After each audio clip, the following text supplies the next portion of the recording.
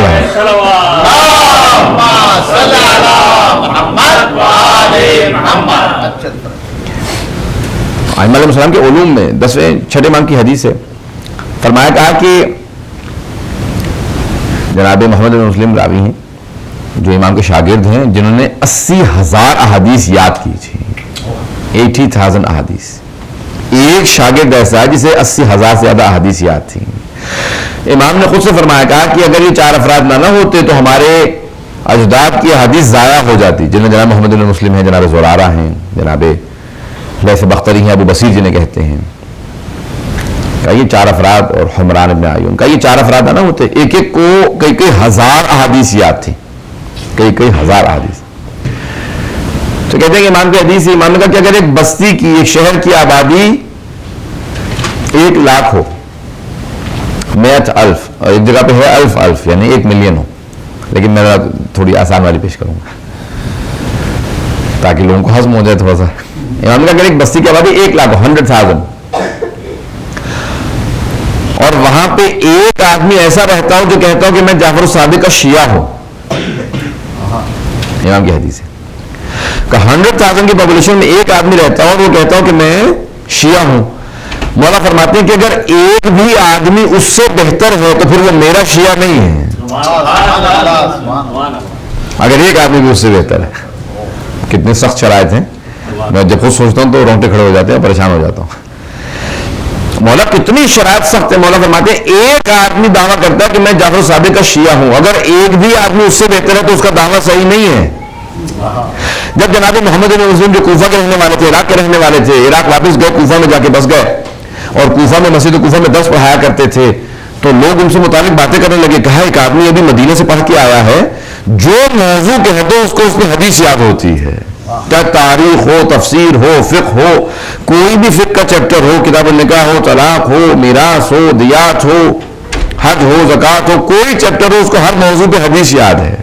ہر موضوع پہ حدیث آتی ہے. اخلاقیات کے موضوع پہ, عقائد کے موضوع پہ حدیث یاد ہے. اب ایک مرتبہ جناب محمد رسول اللہ پہنچے, مسجد کوفہ میں بیٹھے ہوئے تھے. ابھی درس ان کا شروع نہیں ہوا تھا, پڑھانے والے تھے. اس سے پہلے کہ پڑھاتے تھے لوگ ان سے متعلق باتیں کر رہے تھے. جیسے ہوتا ہے کہ لوگ باتیں کرنے لگتے ہیں, کبھی کون ہے, بہت قابل آدمی ہے, کہاں سے آیا ہے, کہ مدینے سے آیا, کس کا شاگرد ہے, کہا جعفر ابن محمد کا شاگرد ہے, یعنی چھٹے امام علیہ السلام کا. کہا جعفر ابن محمد کا شاگرد. اب جناب محمد بن مسلم سن رہے ہیں کہ لوگ میرے متعلق باتیں کر رہے ہیں, ابھی درس شروع نہیں ہوا.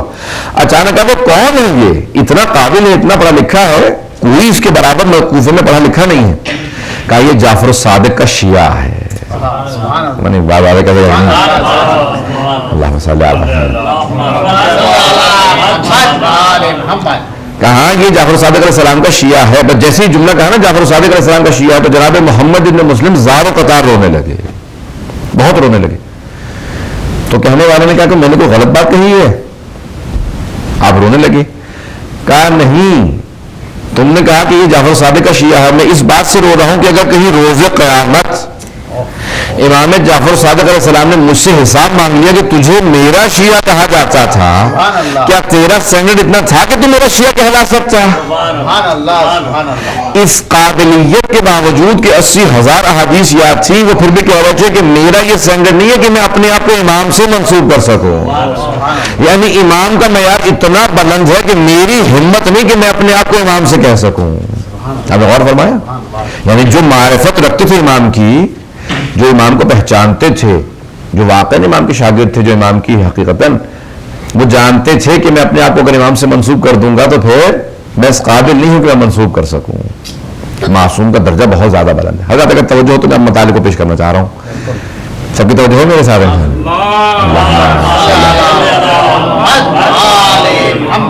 عاجل فرج. حضرت قرآن کے 114 سورے ہیں, ہر سورہ کے اندر آپ کو کچھ نہ کچھ نئے زاویے ملتے چلے جائیں گے. اب 5ویں امام علیہ السلام کیا فرماتے ہیں؟ فرمایا قرآن کا ایک ظاہر ہے اور ایک باطن ہے. اپیرنٹ میننگ اور ایک ہڈن میننگ ہے, ایک ظاہر ہے اور ایک باطن ہے. کہا ظاہر ایک ہے لیکن وہ جو باطن ہے نا اس کا ایک اور باطن ہے. وہ جو ہڈن میننگ ہے نا اس کا ایک اور ہڈن میننگ ہے, اور وہ جو ایک اور ہڈن میننگ ہے نا اس کا ایک اور ہڈن میننگ ہے. سبحان اللہ, ذرا پریشان نہ ہوئیے گا. امام نے کہا ایک اپیرنٹ میننگ ہے, ایک ظاہر ہے قرآن کا, اور باطن کے 70 باطن ہیں. ظاہر ایک ہے اور باطن 70 ہے. کہا کہ جب تم بہت زیادہ محنت کرتے ہو تو تمہارے پاس ایک ظاہر پہنچتا ہے, اور زیادہ محنت کرو تو ایک باطن پہنچتا ہے. کہا قرآن کے سارے ظاہر اور سارے باطن ہمیں اہل بیت کے پاس. محمد والے محمد صلوات.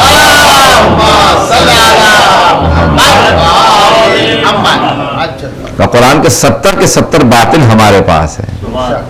اور بات کا دیکھا ہے کہ لیکن ایک حدیث میں تو آیا تھا یہ ہے مطلب اس کا, دوسری حدیث میں آیا تھا یہ مطلب ہے, تو اس کا مطلب کنٹرڈکشن ہے. نہیں, کوئی کنٹرڈکشن نہیں, پتہ نہیں توجہ ہے یا نہیں ہے. کنٹرڈکشن نہیں ہے, بلکہ وہ ایک اپیرنٹ میننگ بتا رہی ہے, دوسرا ہڈن میننگ بتا رہی ہے, دوسرا ہڈن کا ہڈن میننگ بتا رہی ہے. یہ جو پیغمبر صلی اللہ علیہ وسلم فرمایا نا کہ اول ما خلق اللہ نوری, اللہ نے جو سب سے پہلی چیز خلق کی وہ مجھ محمد کا نور ہے. اور پھر کیا نہیں, پھر دوسری کا حدیث میں ہے کہ اول ما خلق اللہ القلم, پتہ نہیں توجہ ہے نہیں ہے. اول ما خلق اللہ العقل, اول ما خلق اللہ العلم, اول ما خلق اللہ اللوح. تو ان میں کوئی کنٹرڈکشن نہیں ہے, پتہ نہیں توجہ ہے نہیں ہے.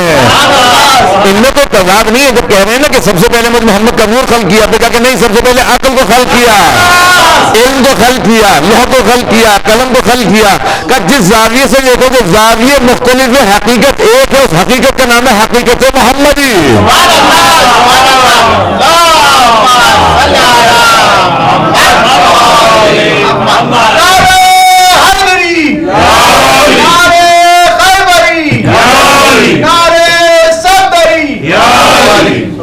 غور فرمایا آپ نے. تو کبھی پریشان نہ ہو کہ یہ کنٹرڈکشن تو نہیں ہو گیا. نہیں, کنٹرڈکشن نہیں ہے, بلکہ بعض اوقات ہمیں معلوم ہی نہیں ہے کہ کتنی ایک ایک چیز سے کتنے پہلو ہیں. آج میں ایک بات کو پیش کروں گا کہ امیر المومنین علی بن ابی طالب علیہ السلام عاجل فرجہم. جب آپ سے کسی نے کہا نا کہ صفین کا واقعہ ہو گیا اور ایک گروہ بن گیا خوارج کا. خوارج اگر آپ پہچاننا چاہتے ہیں کوئی ڈیفینیشن کی ضرورت نہیں ہے, وہ آپ دیکھ لیجیے, وہ جو طالبان وہ جو نظر آ رہے ہیں ناسبی خارجی, وہ یہی وہ تقریباً یہی مینٹیلٹی تھی.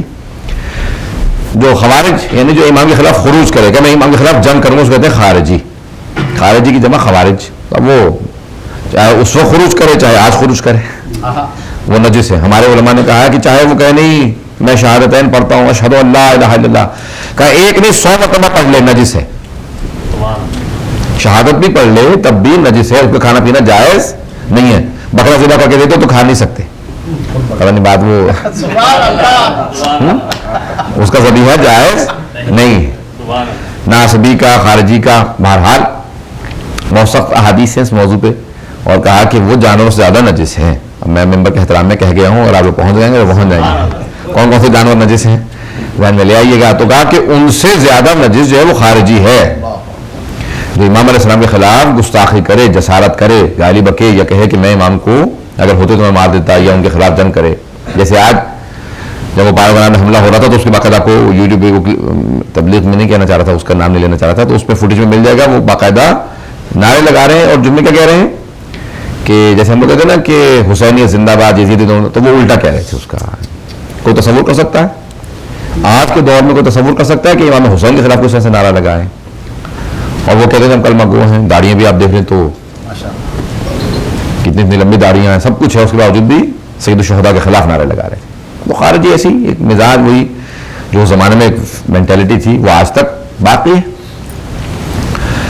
تو کچھ ایک گروہ بنا, انہوں نے کہا کہ ٹھیک ہے ہم لوگ کس کو جوائن کریں, کس کا ساتھ دیں. جنگ ہونی تھی, مولا نے اعلان کر دیا تھا کہ میں جنگ کروں گا, معاویہ کے خلاف فیصلہ کن جنگ کروں گا اور ضرور ماروں گا. اس کے بعد مولا کی شہادت ہوگی. اسی لیے کبھی یہ نہیں کہنا چاہیے کہ مولا کی شہادت میں معاویہ کا کوئی ہاتھ نہیں تھا.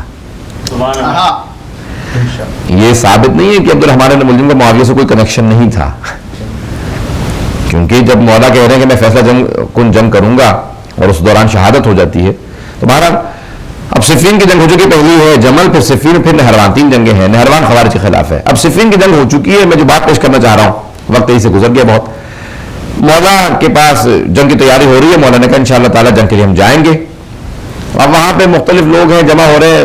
کچھ لوگ گئے, کہا کہ ہم کس کا ساتھ دیں, معاویہ کا ساتھ دیں کہ علی بن ابی طالب علیہ السلام کا ساتھ دیں. وہ کیسے فیصلہ کریں, بڑے بڑے جاہل لوگ موجود تھے جن کو فرق ہی معلوم نہیں ہو رہا تھا امیر المومنین کا دوسروں کا.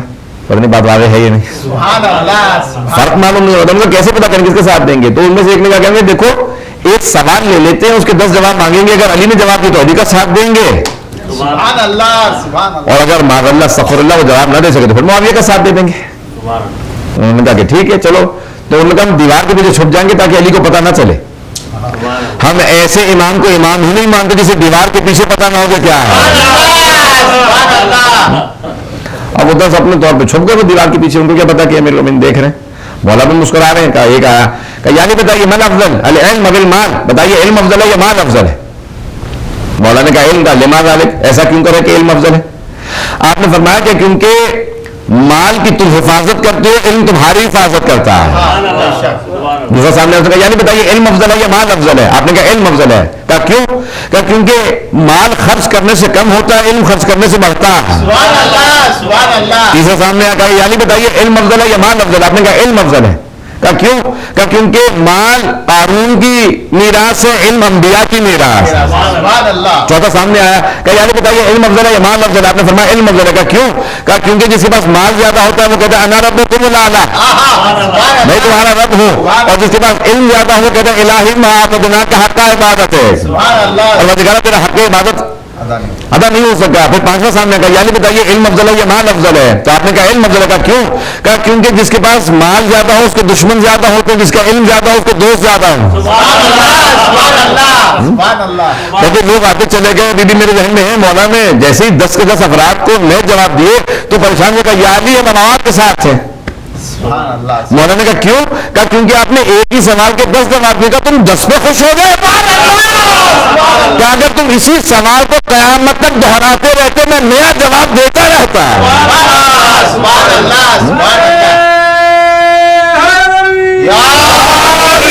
سبحان اللہ اگر اسی سوال کو دہراتے رہتے میں قیامت تک نیا جواب دیتا رہتا.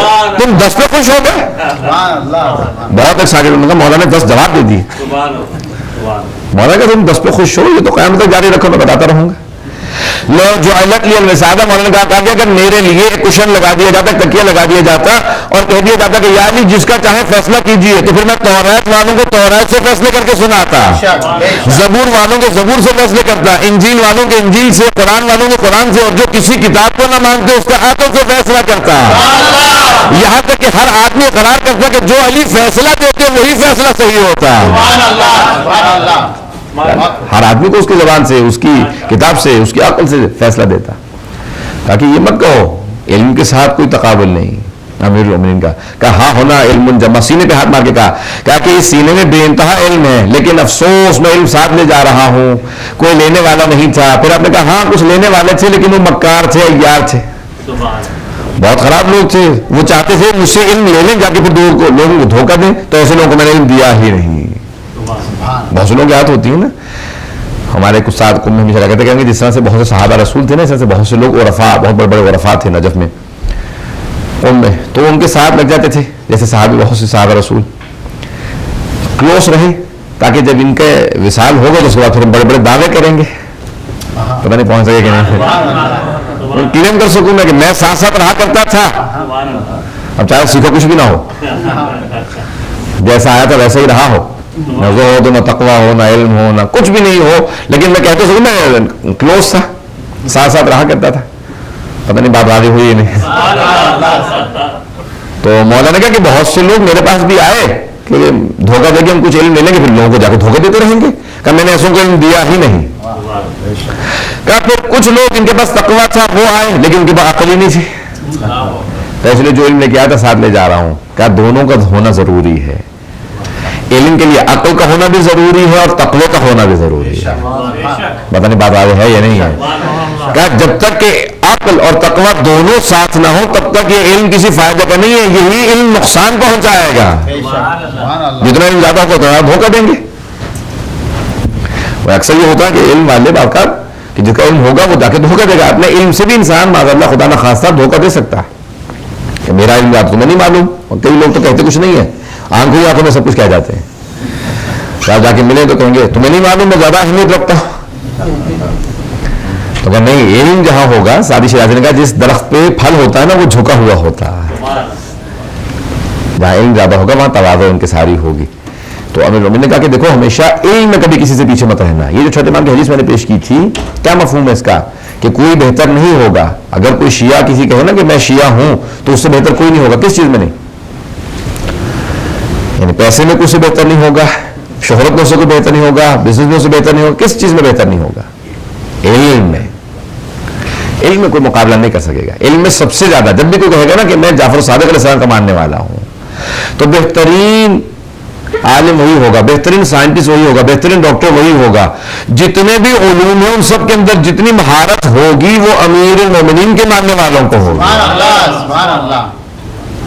اس لیے آپ نے فرمایا کہ العلم نقطۃ, علم تو ایک نقطہ تھا, لوگوں نے پھیلا کے بڑا کر دیا. شاید یہ وہی نقطہ ہے جو بائے بسم اللہ کے نیچے ہے. کہ مولا فرما رہے ہیں کہ علم نقطہ تھا, یہ اصطلاحات کی لوگوں نے ٹرمینالوجی بنا کے بہت پھیلا دیا. علم تو نقطہ ہے. حضرت یہاں تک کہ اگر امیر المومنین کسی کے سینے پہ ہاتھ رکھ دے تو اس کے بعد وہ خود بخود کہے کہ ہاں اب مجھے محسوس ہو رہا کہ سینے میں کچھ بھر گیا ہے. مولا فرماتے ہیں کہ تم اگلے ایمان کے درجے پہ تب تک نہیں جا سکتے جب تک کہ اپنے سے پچھلے درجے والے کو اپنے درجے تک نہ پہنچا دو. بہت بڑا جملہ, بہت بڑا جملہ. فرماتے ہیں کہ تب تک ایمان کے اگلے درجے پہ نہیں جاؤ گے جب تک کہ پچھلے درجے والوں کے اپنے درجے میں لے آؤ. جو حسد کرتا رہے گا کہ میں تو آگے بڑھ جاؤں باقی سب پیچھے رہ جائیں, کب وہ وہی رہے گا کہ جہاں تھا. جب تک یہ سوچتا رہے کہ دوسرے کبھی ترقی نہ کرے, دوسروں کو نہیں, کبھی نہ سوچو کہ دوسرا کو ترقی نہ کرے. حیدر کرار کے ماننے والا ایسا ہوتا ہے, وہ کہتا ہے کہ میرے ساتھ ساتھ لوگ بڑھتے چلے جائیں, اکیلا نہیں, ہمیشہ ساتھ ساتھ رہیں. اور کربلا کا پیغام یہی ہے, اکیلے مت چلو, دوسروں کو ساتھ لے کے چلو. پیغمبر اسلام نے یہی درس دیا کہ دیکھو کبھی کسی کو محروم نہ رکھو, نیکی سے محروم نہ رکھو, علم سے محروم نہ رکھو. اگر وہ صلاحیت رکھتا ہے تو اس کو یہاں پہ واقع تاکہ بات واضح ہو جائے. اپنے گھر ہی کی دیوار کو چن رہے ہیں پیغمبر اسلام, he was building the wall of his own house. دیوار پرانی کچی دیواریں ہوتی تھی, تو وہاں پہ ایک نوجوان گزر رہا تھا، کہا یا رسول خدا اگر آپ کی اجازت ہو میں مدد کر سکتا ہوں دیوار بنانے میں؟ پیغمبر ثواب سے محروم نہیں رکھتے. یہ نہیں ہے کہ کیوں میں خود دیوار بناؤں گا، نہیں، بسم اللہ آ جاؤ. تو بھی فوراً دیواریں پیغمبر اسلام کے ساتھ ساتھ دیوار چننے لگا کہ میں یا رسول خدا اینٹ میں رکھ دیا کروں گا، آپ وہ جو گارا بنایا تھا اس کو آپ رکھ دی، اینٹیں میں اٹھاؤں گا. پیغمبر نے فوراً کہا کہ ثواب سے محروم نہ. دیکھیں اسلام کا یہ ہے کبھی کوئی نیکی کے اندر کسی کو کا سبقت حاصل کرو گے، کوئی ہونا چاہے شریک تو اس کو روکو مت، اس کو بھی نیکی میں شریک ہونے دو. اللہ کے یہاں ثواب کی کمی نہیں ہے، تمہیں بھی ثواب دے گا اس کو بھی ثواب دے دے گا. تو فوراً کہا پیغمبر اسلام نے کہا ہاں ٹھیک ہے تم بھی میرے ساتھ دیوار کو بناتے رہو. دیوار چن دی اس نے. جب دیوار چن دی تو پھر پیغمبر اسلام نے فوراً کہا کہ اب جو چاہو مجھ سے مانگو میں تمہیں عطا کروں گا. سخاوت کرم کریم ہے نا، رسول خدا کریم ہے. کہ جو مانگو گے عطا کروں گا. کہ یا رسول خدا پھر مجھے جنت کی بشارت دے دیجیے. دیکھیے اس نے بھی دنیاوی چیز نہیں مانگی کہ یا رسول خدا مجھے 2 کلو سونا دے دے مثال کے. تو ہم نے سب کو نہیں کیا مانگا تھا، مرسیڈیز تو اس زمانے میں تھی نہیں. دنیاوی چیز مادی چیز مانگ لیتے. اس نے مادی چیز نہیں مانگی. کہا یا رسول خدا مجھے جنت کی بشارت دے دیجیے. پیغمبر اسلام نے کہا جا تو آج سے جنتی ہے. ایک جملے میں جس کے جنت مل جائے اسے حبیب خدا کہتے ہیں.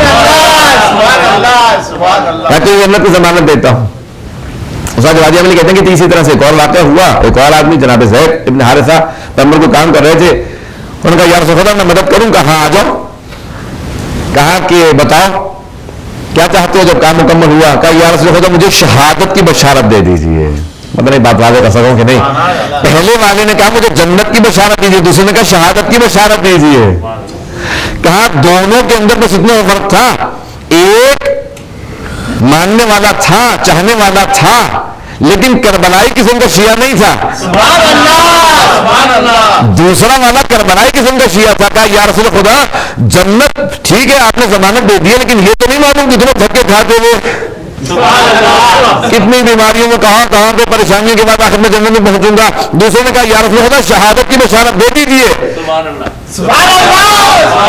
شہادت کا اثر یہ ہے کہ جیسے پہلا قطرہ خون گرتا سارے گناہ معاف ہو جاتے ہیں. جنت دنیا سے قبر سے شروع ہوتی ہے، آخرت تک جنت رہتی ہے. دیکھیں جنت میں پہنچنے والے کے لیے ضمانت نہیں کہ برزخ میں کیا ہوگا، لیکن شہادت میں ضمانت ہے کہ برزخ سے جنت ہے.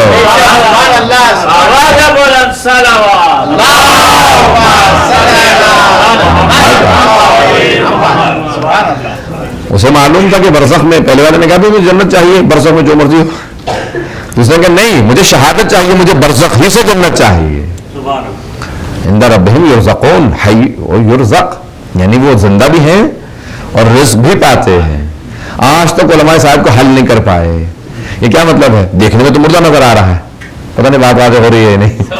اللہ کہہ رہا نہیں.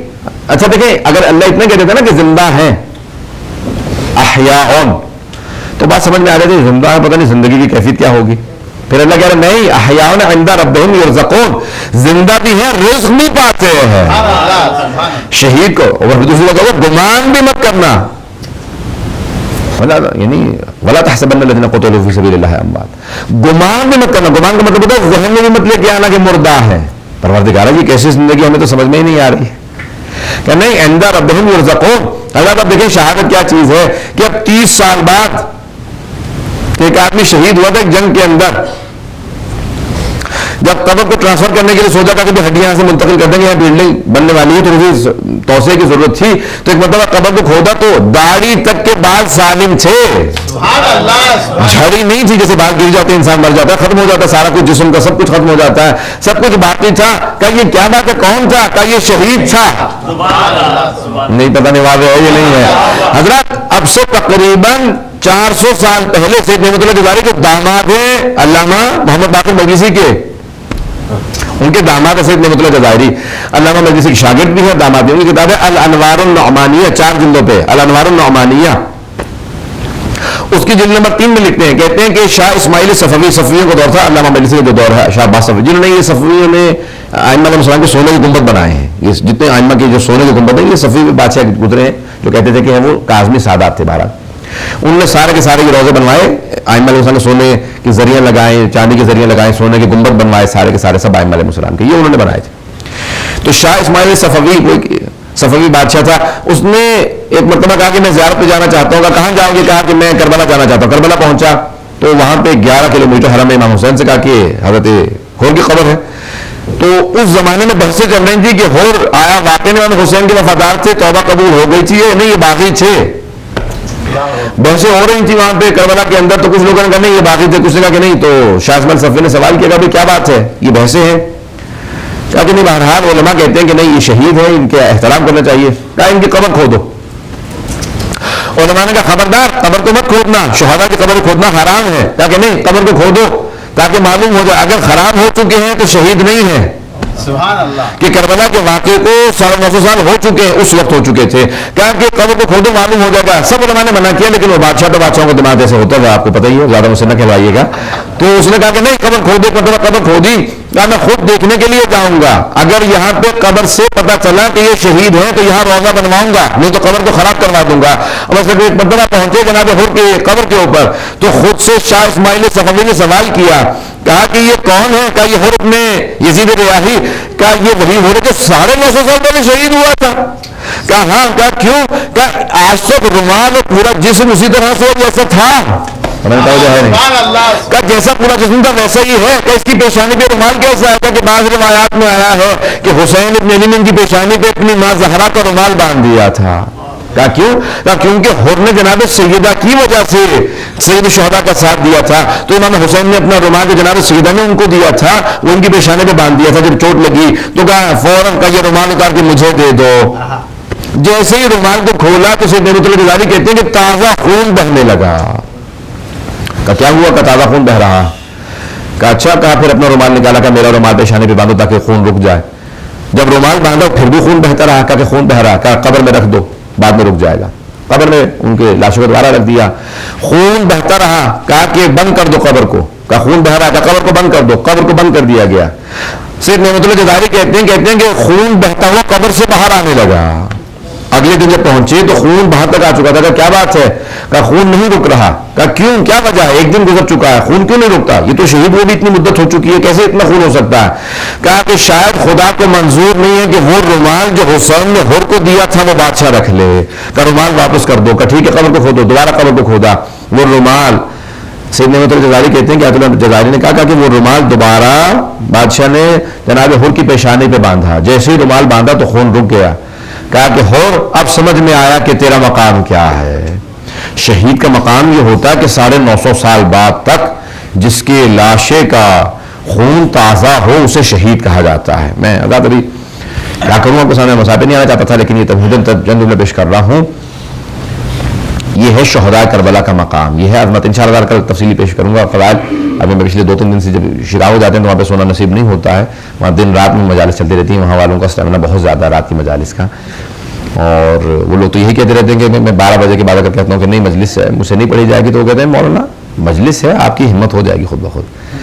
تو خود بخود پہ انسان گلٹی محسوس کرتا ہے کہ ان کو منع کہہ رہے ہیں، اتنی عقیدت سے کہہ رہے ہیں، پوری رات جاگنے والے جن ہیں وہاں کے مومنین، دن رات مجالس کرتے ہیں وہاں کے. تو بہرحال بے انتہا عقیدت، بے انتہا. یہ کہاں کس چیز سے آیا ہے؟ یہ اس حسین ابن علی کا جذبہ تھا. آج ابھی دیکھ رہے تھے، میں نے وہ پروگرام دیکھا کہ ایک ٹیلی ویژن پہ انٹرویو لے رہے تھے. ایک آدمی سے پوچھ رہے تھے کہ کہاں جا رہے ہیں آپ؟ کہا کربلا جا رہا. کہا کیوں کربلا میں کیا ہے؟ کہا حسین ابن علی. ایک بوڑھا سے آدمی ہاتھ میں ایسا لیا ہوا تھا، چھوٹے چھوٹے قدم لے کے، بہت چھوٹے چھوٹے قدم. چہلم کی ویڈیو نے کلپ ڈالا ہوا تھا. اسے پوچھا کہ کیوں پیدل کیوں جا رہے ہو؟ کہا کیونکہ حسین کے جد نے کہا تھا جو بھی چھٹے وہاں کی حدیث ہے نا کہ پیغمبر نے فرمایا کامل زیارت کے اندر کہ ہر قدم کے اوپر حج و عمرے کا ثواب ملے گا جو پیدل زیارت کے لیے جائے گا.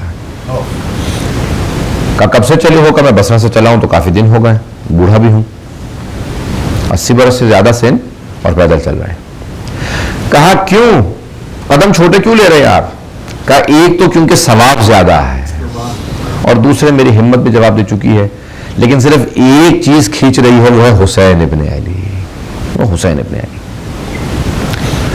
کہا جب بھی میں دیکھتا ہوں حرم کو دور سے دیکھتا ہوں تو مجھے حسین کھینچنے لگتے ہیں. یہ جذبہ، لوگوں کے اندر ہمت یہ کہاں سے آئی ہے؟ کہاں سے؟ حضرت وہاں پہ دکھا رہے تھے کہ لوگ روک رہے ہیں. میں نے خود بھی دیکھا ہے. آپ جائیں نا، جب آپ نجف سے کربلا پیدل جائیں تو تقریباً 40 میل ہے، 40-45 مائل کے قریب ہے. تو لوگ راستے میں روکتے رہتے ہیں، رک جاؤ میرے یہاں تبرک کھا لو، رک جاؤ تھوڑا سا، خدا کا واسطہ، امام حسین کا واسطہ، ہاتھ جوڑتے ہیں، پاؤں پکڑتے ہیں، آؤ میرے ساتھ تھوڑا تبرک کھا لو ہمارے یہاں. جائیں تو غریب آدمی جس کے گھر کے اندر برتن بھی نہیں تھے، اس بیچارے نے کھجور کے پتے بچھا رکھے تھے، اس کے اوپر روٹیاں توڑ کے رکھی ہوئی تھی اور کھجوریں رکھی ہوئی تھی. کہا کون؟ وہ بہت ہی غریب آدمی. اتنے غریب ہو تو کیوں یعنی سب زائرین کے لیے اہتمام کر رہے ہو؟ کہ پورے سال پیسہ جوڑتا ہوں کہ حسین کے زائرین کو تبرک دے سکو. جذبہ کہاں سے آیا لوگوں کے اندر؟ کہ پورے سال پیسہ جوڑتا ہوں. ٹھیلا لگاتا ہے، کھجوروں کا ٹھیلا لگانے والا آدمی. کہ پورے سال کا کیوں؟ کہا کہ امام حسین نے سب کچھ لٹا دیا کہ میں اتنا سا کام نہیں کر سکتا زائرین کے لیے، حسین ابن علی کے زائرین کے لیے یہ جذبہ. اللہ اکبر، حسین ابن علی کے زائرین کا یہ اہتمام. میں ایک سوال کرنا چاہتا ہوں آپ سے، کیا کبھی بھی آپ نے دنیا میں دیکھا کہ کوئی آدمی انوائٹ کرے، آپ کو انویٹیشن بھیجے، کھانے کا اہتمام نہ کرے، کچھ نہ کرے؟ لوگ انویٹیشن بھیجتے ہیں، لوگوں کو باقاعدہ ریٹن انویٹیشن بھیجنا پڑتا ہے. ہمارے گھر میں اہتمام ہے، ذرا آئیے گا، تشریف لائیے گا، سب کچھ کرنا پڑتا ہے. لیکن امام حسین پہ لاکھوں روپے قربان، نہ کسی دعوت نامے انویٹیشن کی ضرورت ہوتی ہے، نہ اعلان کی ضرورت ہوتی ہے، نہ کبھی کسی کھانے کا اہتمام کرنے کی ضرورت ہوتی ہے. صرف یہ پتہ چل جاتا ہے محرم آنے والا، سب لوگ تیاریاں کرنے لگتے ہیں مجلس میں جانا ہے. مولا عجیب و غریب آپ کا نظام حسین ابن علی کچھ اور ہے، حسین کے رضاعی کا نظام کچھ اور ہے. میں نے 2 جملے مسائل کے، میں ہڈن جملے پیش کر رہا تھا، میں مسائل پہ نہیں آیا. اس سے پہلے کہ مسائل پیش کروں، ہر امام کے لیے مستحب ہے کہ جب آپ زیارت پہ جائیں نا تو سفید کپڑوں میں جائیں، سفید کپڑے پہنے. حج پہ جائیں تو سفید کپڑے پہنے، عمرے پہ جائیں سفید کپڑے پہنے، پیغمبر اسلام کی زیارت کے لیے جائیں تو سفید لباس پہنے. کسی امام کی، امام حسین کی زیارت کے لیے جائیں سفید لباس پہنے، امام رضا کی زیارت کے لیے جائیں سفید لباس پہنے. کہ سفید لباس پہنو، پھر کیا کرو؟ کہ غسل ضرور کرو، غسل مستحب ہے. پھر کہ خوشبو ضرور لگانا، اور کہ ہو سکے تو نیا لباس پہننا. مولا کی زیارت کے لیے جا رہے ہو تو پہلی مرتبہ جا رہے ہو، نیا لباس پہنو. اچھا مولا اور کچھ؟ کہ خوشبو لگانا اچھی طرح سے، بہترین غسل کر کے، سب کچھ. لیکن کہا جب حسین ابن علی کی زیارت کے لیے جاؤ تو کہا وہاں پہ اہتمام یہ ہے کہ جن کپڑوں میں آئے انہی کپڑوں میں زیارت کے لیے جاؤ. مولا اچھا، ہاں. کہ نیا لباس نہ پہننا، نئے لباس کے ساتھ مت جانا. مولا پھر وہاں پہ کیا کریں؟ کہا کہ وہ جو گرد و غبار لگا نا، کپڑوں کا پاک ہونا شرط ہے، لیکن گرد و غبار کے ساتھ کپڑوں کے ساتھ جاؤ، اسی گرد و غبار کے ساتھ. اچھا مولا چوتھا فرماتے ہیں، کہا میں ضمانت دیتا ہوں اگر کسی بارش نے یا سفر نے، کسی بھی چیز نے تنگ کیا نا تمہیں میرے بابا کی زیارت کے دوران، تو پھر میں ضمانت دیتا ہوں زیارت ضرور قبول ہوگی. مولا کیوں؟ نیا لباس کیوں نہ پہنیں، کیوں نہ اس طرح سے غسل کریں، کیوں نہ خوشبو لگائیں، کیوں نہ یہ سارے اہتمامات کریں؟ کہا کیونکہ وہ جو پہلی مرتبہ زیارت کے لیے بیویاں گئی تھی، امام سجاد کے ساتھ امام حسین کی جو بہنیں زیارت کے لیے گئی تھی، کہ وہ جو پھپھیاں زیارت کے لیے گئی تھی نا، وہ شام سے آئی تھی، وہ انہی گرد آلود کپڑوں کے ساتھ گئی تھی. مولا ہماری روح قربان ان بیبیوں کی عظمتوں پہ. کہ وہ انہی گرد کے ساتھ کپڑوں میں گئیں. کہ کس طرح سے جائیں گے؟ روتی ہوئی آئیں. کہ بھیا ہم آ گئے ہیں، بھیا آپ کی زیارت کے لیے آئے ہیں. کس طرح سے اہتمام کیا جا رہا ہے؟ بھیا ہم آ گئے ہیں، بھیا ہمیں آواز تو دو، ہم آپ کے لیے آئے ہیں. بھیا میرے استقبال کے لیے کھڑا ہوا کرتے تھے، بھیا میں آ گئی ہوں، شام سے آئی ہوں. پھر آوازیں دے رہی بیویاں. بیوی کہتی ہے کہ وہ جو ہمارے بچے تھے نا، ہمارے گودوں میں بچے نہیں رہے ہیں. اجرکم اللہ. آئیں 2 جملے مسائل کے پیش کروں، تھوڑے سے سخت میں تھوڑے سے تولانے پڑھا کرتا ہوں مسائل. آئیں بس بھائی کوئی آنکھ ایسی نا جس میں آنسو نہ ہو. آئیں 2 جملے پیش کروں آپ کے سامنے. الفاظ کو سنیے گا، اگر برداشت نہ ہو تو مجھے معاف کر دیجیے گا. سادات غیر سادات مجھے معاف کیجیے اگر برداشت نہ ہو. اے مومنین کرام جملوں کو سنیے گا. روایت کے الفاظ ہیں، ابھی بھی جائیں نا آپ. میں نے کئی مرتبہ دیکھا ہے، اگر حلب جائیں یا اور جائیں، حتیٰ لبنان کے بالابک کے علاقے میں چلے جائیں تو وہاں جگہ جگہ پہ آپ کو بچوں کی قبریں ملیں گی. بچوں کی قبریں، ہر بچے کی قبر پہ اگر لڑکا ہے نا تو لکھا ہوا ہذا ابن الحسین، حسین کا بیٹا ہے. اور اگر لڑکی ہے نا تو بچی کی قبر پہ لکھا ہوا ہذہ بنت الحسین، حسین کی بیٹی کی قبر ہے. امام حسین کے تو اتنے بیٹے بیٹیاں نہیں تھے، پھر یہ اتنی قبریں کیسے؟ تو علماء کی تحقیق کو میں پیش کر رہا ہوں آپ کے سامنے. وہ کہتے ہیں کہ ماؤں کے ہاتھ پس گردن بندھے ہوئے تھے، ماؤں کے ہاتھ پس گردن بندھے تھے. ماؤں نے بچوں کو نہیں پکڑا ہوا تھا، بچوں نے ماؤں کو پکڑا ہوا تھا. بچوں نے ماؤں کے گلے میں باہیں ڈالی ہوئی تھی، بچوں نے گردنوں میں ہاتھ ڈالے ہوئے تھے. اونٹوں کی پشت پہ، اونٹنیوں کی پشت پہ بیویاں سوار تھی، بچوں نے گودوں میں، وہ جو گودوں میں بچے تھے ماؤں نے نہیں پکڑا ہوا تھا، بچوں نے اپنے ہاتھ ڈالے ہوئے تھے. اگر کوئی بچہ تھک گیا، ہاتھ چھوٹ گیا تو اونٹ کی پشت سے بچہ گرتا تھا، وہیں پہ گر کے مر جاتا تھا، پچھلے اونٹوں کے پاؤں کے نیچے آ جاتا تھا. نہ جانے کتنی ماؤں کی گودیں اجڑی، جیسے بچہ گرتا تھا ماں تڑپ کے کہتی تھی ہائے میرا بچہ گر گیا، ہائے میری بچی گر گئی. نہ جانے کتنی گودیں اجڑی. جب وہاں پہ بعد میں لوگ آتے تھے نا، کہا یہ کون سا بچہ گر کے مر گیا؟ کہا یہاں پہ حسین کے اسیروں کا قافلہ گزرا تھا. وہ کہتے تھے ہو نہ ہو یہ حسین کا بیٹا ہوگا، ہو نہ ہو یہ حسین کی بیٹی ہوگی. وہ وہاں پہ دفنا کی قبر بنا دیتے، اوپر لکھ دیتے یہ حسین کی بیٹی ہے، یہ حسین کا بیٹا ہے. وہ امام حسین ہی کے قافلوں کے بچے تھے، لیکن امام حسین کے اتنے بچے نہیں ہو سکتے، لیکن کہا کہ ان کے اسیروں کے بچے ہیں. بس بھی ایک مقام پہ مقتل شیخ الرئیس سے پیش کر رہا ہوں، روایت القدس سے پیش کر رہا ہوں، بہت سے مقامات پہ روایت آئی ہے. روایت کے الفاظ ہے ایک مقام پہ ایک 4 برس کی بچی ماں کی گود سے گر گئی، ایک 4 برس کی بچی ماں کی گود سے گری. بس بھی روایت میں رقیہ ہے، آپ سکینہ کہتے ہیں، بس 4 برس کی بچی گرنا تھا، جناب سکینہ کا ماں کی گود سے گرنا تھا. جس نیزے پہ امام حسین کا سر تھا وہ زمین میں گڑ گیا، وہ نیزہ آگے نہیں بڑھتا. ایک مرتبہ شمر امام سجاد کے پاس آیا، کہا قیدی اپنے بابا سے پوچھو کیا بات ہے، سر آگے کیوں نہیں بڑھتا؟ ایک مرتبہ امام سجاد علیہ السلام آیا، کہا بابا میری کمر میں طاقت نہیں ہے کہ اور تعزیہ میں برداشت کروں، یہ شمر کو بتائیے کہ آپ کا سر آگے کیوں نہیں بڑھتا. ایک مرتبہ سر نے کلام کیا کہ اے سید سجاد میرے سینے پہ سونے والی اونٹ کی پشت سے گر گئی ہے، جب تک وہ نہیں آئے گی میرا سر آگے نہیں بڑھے گا. ایک مرتبہ شمر نے کہا قیدی اپنی پھپھی سے کہو کہ جا کے بچی کو تلاش کریں. بس ایک مرتبہ سجاد علیہ السلام نے کہا پھپھی اماں سکینہ گر گئی ہے. جناب رباب رو رہی تھی میری گود سے بچی گر گئی ہے. اب جناب زینب نے آواز دینا شروع کی، سکینہ آواز دو، کہاں ہو سکینہ آواز دو، بیٹی تمہارے بابا کا سر آگے نہیں بڑھتا. شیخ عباس کرمانی مقتل شیخ الرئیس میں لکھتے ہیں کہ ایک مرتبہ ایک درخت کے نیچے ایک برقع پوش بیوی بیٹھی تھی، اس کی گود میں 4 برس کی بچی تھی. اس بیوی نے آواز دی، زینب آہستہ بولو، بچی ابھی روتے روتے سوئی ہے، نہ جانے ظالم میں کتنے تماچے لگے. اجرکم اللہ میں نے تمام کر دیا. اور دو جملے سن لیجئے. ایک مرتبہ جناب زینب کبریٰ آگے بڑھی کہ اللہ بچی کو مجھے دے دو، بچی کو گود میں لیا. ایک مرتبہ چلنے لگی کہ بی بی تمہارے بابا کا سر آگے نہیں بڑھتا، چلو واپس چلے. اب بی بی کو خیال آیا، واپس رک کے مڑ کے جناب زینب کبریٰ نے کہا کہ بی بی آپ کا بہت شکریہ، آپ نے میرے مرحوم بھائی کی یتیمہ بچی کو گود میں لیا، اتنی شفقت سے پیش آئی. بی بی میں قسم کھا کے کہتی ہوں روز قیامت اپنی ماں زہرا سے آپ کی شفاعت کراؤں گی، میں اپنی ماں زہرا سے آپ کی شفاعت کراؤں گی. اب بی بی نے آواز دی کہ زینب پہچانا نہیں، زینب میں تیری ماں زہرا.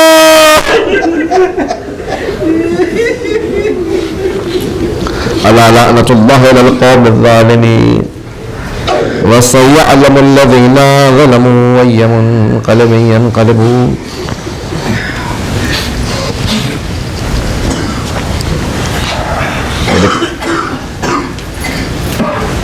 میرے ایک بہت سینئر دوست سے ہمیشہ کہا کرتے تھے جب یہ مصائب آیت اللہ گلپاگانی کے دفتر میں پڑھا جاتا تھا تو آقا بہت رویا کرتے تھے.